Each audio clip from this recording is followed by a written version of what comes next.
The grand jury indicted Benjamin Brewer on 13 counts, including vehicular homicide by impairment and reckless aggravated assault. One of the crash survivors is suing for $10 million. The claim is still developing.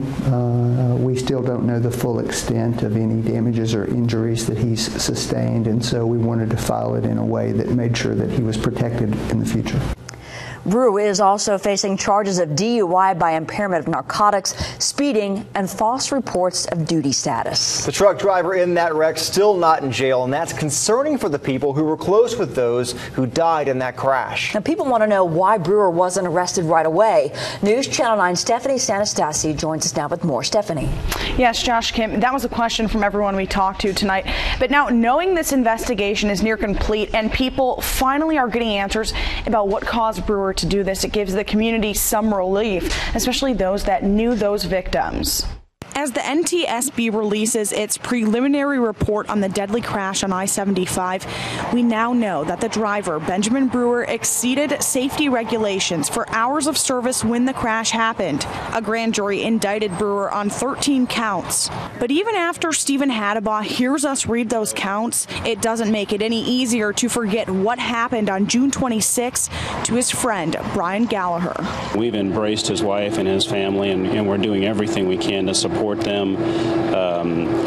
It's just really sad. Hattabaugh still wants to know why Brewer was even driving that night after learning he was on duty for 50 consecutive hours. It makes you wonder, the other drivers out there who are currently driving, how many things are they breaking or infracting, and as far as that goes. We also read Brewer's charges to former truck driver George Chappell. I knew that this guy had to be, totally out of his senses, or to run over that many cars. I mean, just plow them through and over.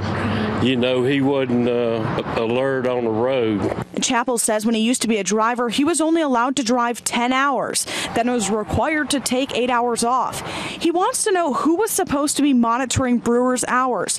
And Chappell also finds it strange that Brewer wasn't arrested that night. He took these people's lives. He took children's lives. We've also learned from the NTSB that Brewer was involved in a crash with another commercial vehicle before the I-75 crash on June 26. Kim? Stephanie, thank you. A blanket warrant was issued for Brewer's arrest in Laurel County, Kentucky. At last check, he has not been booked into the jail.